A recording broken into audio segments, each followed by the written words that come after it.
کیسے ہو دوستو؟ آج میں پھر حاضر ہوں اتہاس کی ایک اور خاص شخصیت کی زندگی کا قصہ لے کر۔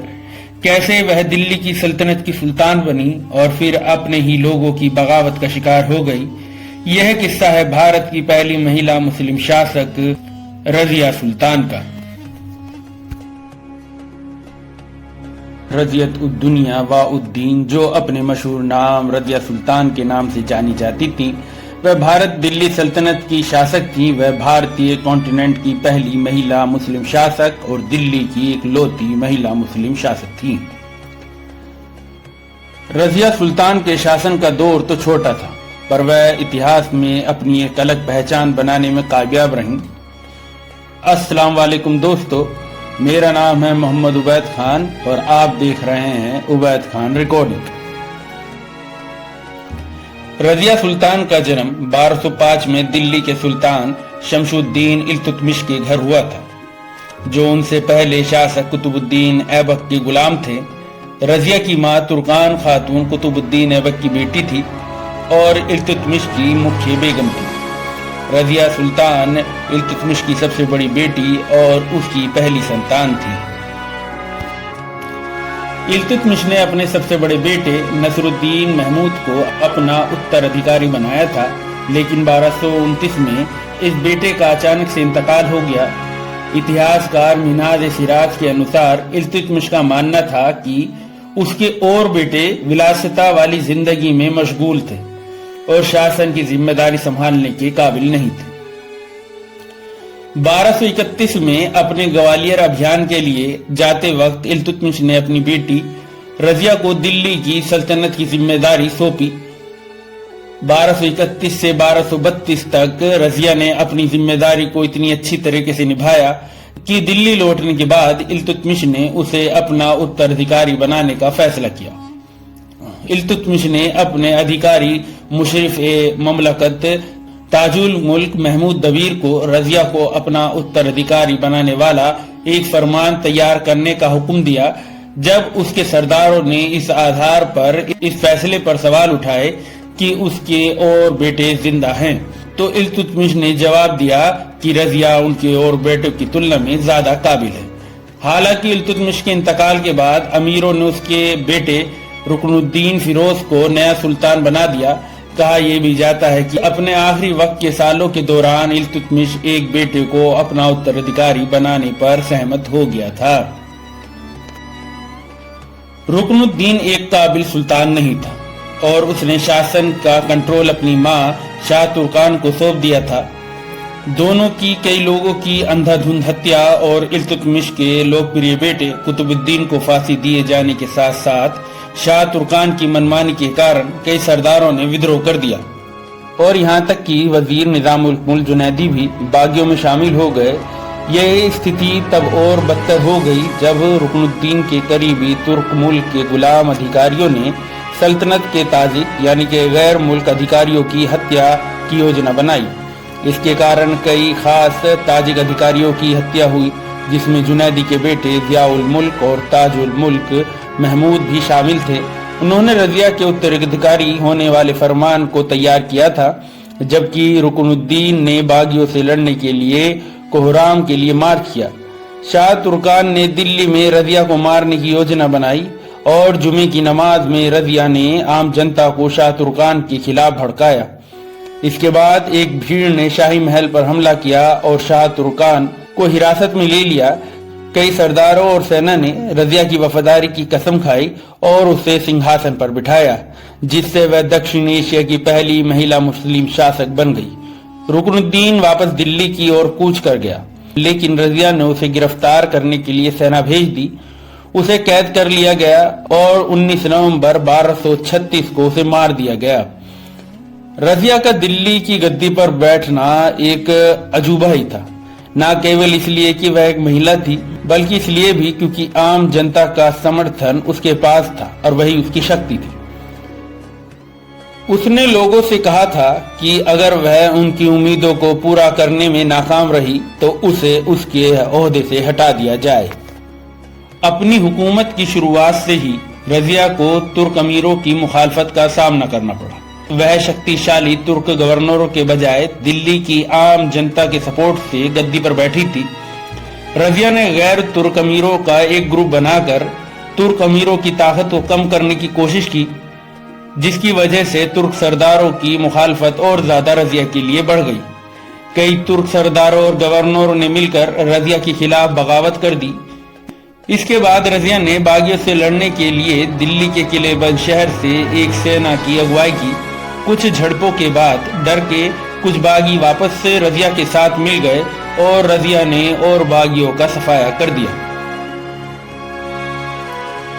रजिया का समर्थन करने वाले सरदारों का इरादा था कि वह दरबार में खास लोग बनेंगे, लेकिन रजिया ने तेजी से खुद पर जोर दिया और 1237 में उसने पूरी तरीके से अपने नाम के सिक्के चलाए और सत्ता पर पकड़ मजबूत की। इसामी ने कहा है कि शुरू में रजिया पर्दा करती थी। एक पर्दे ने उसके सिंहासन और दरबारियों और जनता से अलग कर दिया था और वह महिला रक्षकों से घिरी हुई होती थी। हालांकि बाद में वह आदमियों की तरह लिबास पहनने लगी, जैसे लबादा और टोपी। वह दिल्ली की सड़कों पर हाथियों पर सवार होकर पहले के सुल्तान की तरह बाहर खुलेआम निकलती थी। रजिया की बढ़ती बेबाकी और खास पदों पर गैर तुर्को अधिकारियों की नियुक्तियों से तुर्क अमीरों में नाराजगी पैदा कर दी।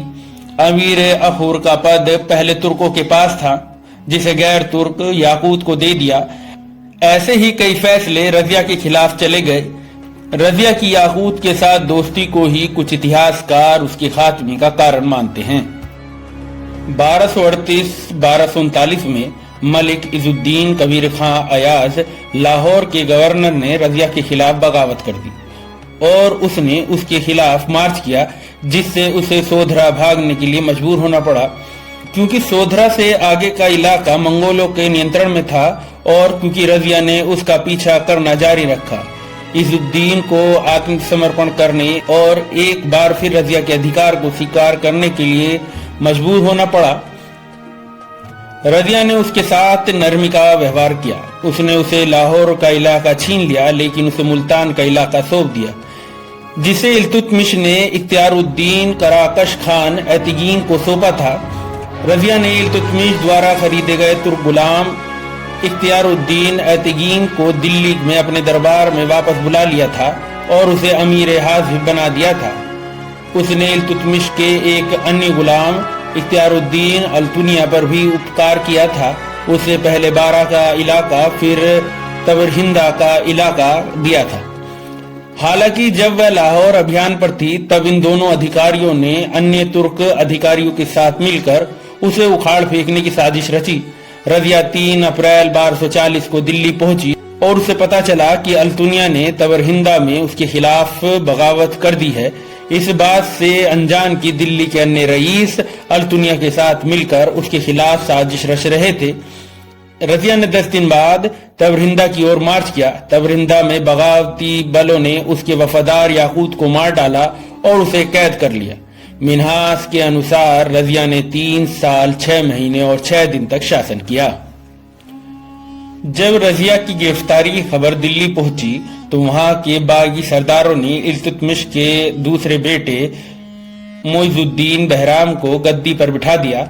वह औपचारिक रूप से 21 अप्रैल 1240 को तख्त पर बैठे और रईसों ने 5 मई 1240 को उनकी वफादारी की कसम खाई। रईसों को उम्मीद थी कि नया राजा एक खास व्यक्ति होगा और उनका इरादा राज्यों के मामलों को कंट्रोल करने का था। नायाब ममलकत का एक नया ऑफिस जिसे इख्तियारुद्दीन एतिगीन को सौंपा गया था। हालांकि नए राजा ने 1 से 2 महीने के अंदर इख्तियारुद्दीन एतिगीन की हत्या कर दी। रजिया को पद से हटाने के बाद दिल्ली के अमीरों ने इख्तियारुद्दीन अल्तुनिया के दावे को नजरअंदाज करते हुए आपस में महत्वपूर्ण कार्यालयों और इलाकों को बांट लिया, जिन्होंने रजिया को तबरहिंदा में गिरफ्तार किया था। एतिगीन के इंतकाल के बाद अल्तुनिया को रजिया के तख्ता पलट से कोई फायदा नहीं हुआ और उसने रजिया के साथ सहयोग करने का फैसला किया। रजिया ने इसे तख्त को वापस पाने के मौके के रूप में देखा और सितंबर 1240 में अल्तुनिया से शादी कर ली।